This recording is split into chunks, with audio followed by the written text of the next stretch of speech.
On June 24th, 2026, at 6 o'clock in the evening, Venezuela trembled. Two consecutive earthquakes, measuring 7.2 and 7.5 in magnitude, reduced entire neighborhoods of Caracas and La Guaira to rubble. The dead are already more than 2,000, and beneath the ruins people are still searching for survivors. Faced with these images of suffering, one question begins to rise again in the hearts of many. Could all of this have been avoided? What almost no one knows is that exactly 40 years ago, on a quiet farm 65 kilometers from Caracas, a woman received a precise and terrifying warning about what would happen to this nation. A message that Our Lady gave her with words that today send chills down the spine. If there is no change and no improvement in life, he will succumb under fire, war, and death. That message is not an urban legend. It was examined, analyzed, and officially approved by the Catholic Church under the close supervision of Cardinal Joseph Ratzinger, the future Pope Benedict XVI. And yet, for decades, it remained buried in silence. Today, we reveal the extraordinary story of Finca Betania and of the woman to whom this terrible secret was entrusted. To understand the weight of this warning, we must first understand who the woman was who received it. María Esperanza Medrano de Bianchini, born in 1928, was no ordinary person. She was a mother of 7 children who lived an apparently normal life, but behind the walls of her home, she was surrounded by mystical phenomena that literally shocked the medical and scientific community of the time. María Esperanza did not seek fame, and yet the doctors who examined her were forced to confront the impossible. Several eyewitnesses documented and swore that the woman levitated several centimeters above the ground during the celebration of Holy Mass. On more than one occasion, the miracle of invisible communion was verified. The consecrated host mysteriously appeared directly on her tongue out of nowhere. But that is not all. María Esperanza possessed the gift of bilocation, attested to by dozens of people who encountered her hundreds of kilometers away while she was physically in bed, sick. And every Good Friday, the bleeding wounds of the Passion of Christ opened on her body. Secular doctors examined her thoroughly, searching for traces of self-harm or fraud. But they had to surrender. Those wounds opened and closed again without any scientific explanation. This was the woman to whom heaven decided to entrust the fate of Venezuela.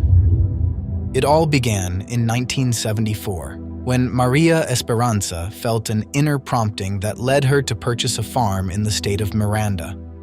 She called it Finca Betania, in honor of the village where Jesus loved to rest with Lazarus, Martha, and Mary. On March 25, 1976, Our Lady appeared to her for the first time near a stream. But the true turning point, the event that would force the Church to intervene, took place 6 years later, on March 25, 1984. That day, 150 people were gathered at Betania for Mass. At the end of the celebration, as the crowd was beginning to disperse, someone noticed a strange glow above the waterfall coming down from the hill. Everyone raised their eyes. Before 150 eyewitnesses, including doctors, lawyers, farmers, and entire families, a luminous figure, white and dazzling, emerged from the water and remained suspended in the air. This was not a reflection or a hallucination lasting only a few seconds. The Virgin Mary remained visible, clear, suspended before the crowd for several minutes. Everyone saw the exact same thing at the exact same moment. The event was so powerful that the Archbishop of Caracas could no longer ignore the matter and opened a formal investigation that would last 3 years. The investigation into the apparitions of Betania was conducted under the watchful eye of Cardinal Joseph Ratzinger, who at the time was head of the Congregation for the Doctrine of the Faith.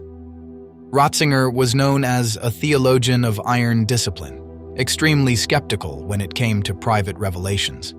Throughout his career, he stopped or restricted dozens of alleged apparitions around the world.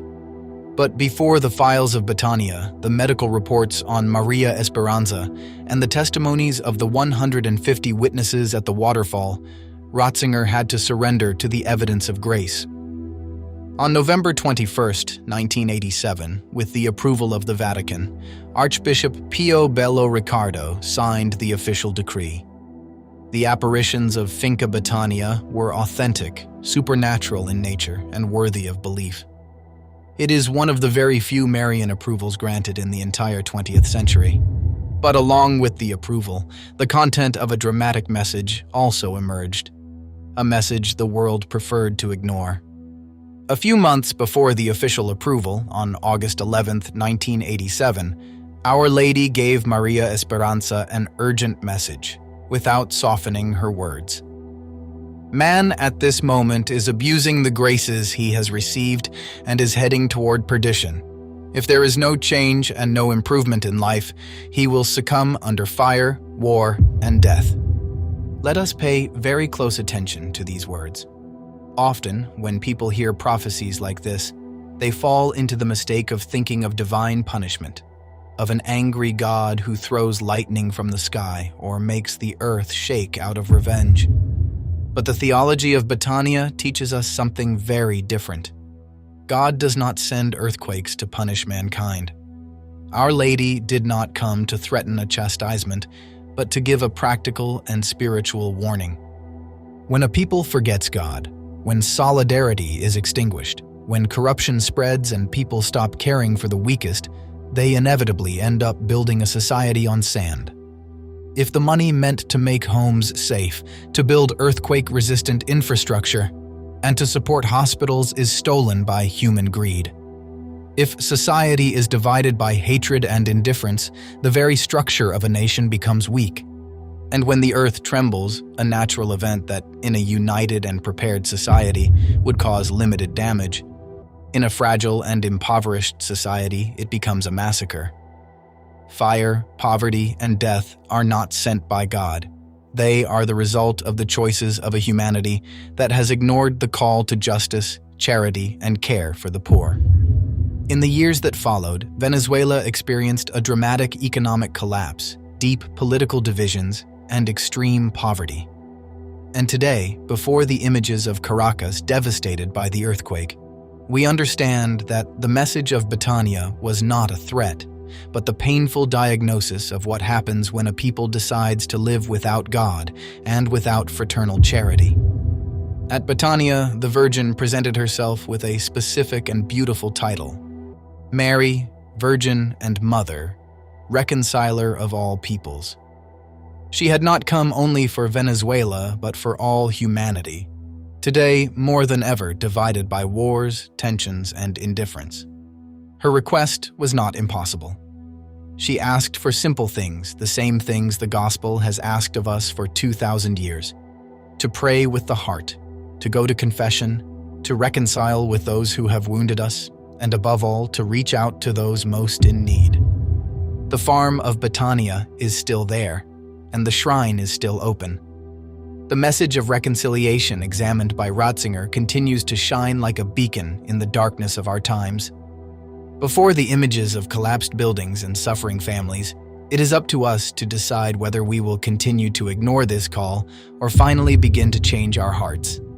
Today, we want to make a true gesture of closeness and spiritual charity. Let us use the comment section below to unite in one great prayer for Venezuela and for all the nations that are suffering at this moment because of disasters, poverty, and wars. Write this prayer in the comments. Mary, Reconciler of Peoples, intercede for us and for all the nations that suffer. Amen. Let us make every single notification from this video an act of love and intercession for those who have lost everything. May God bless us all.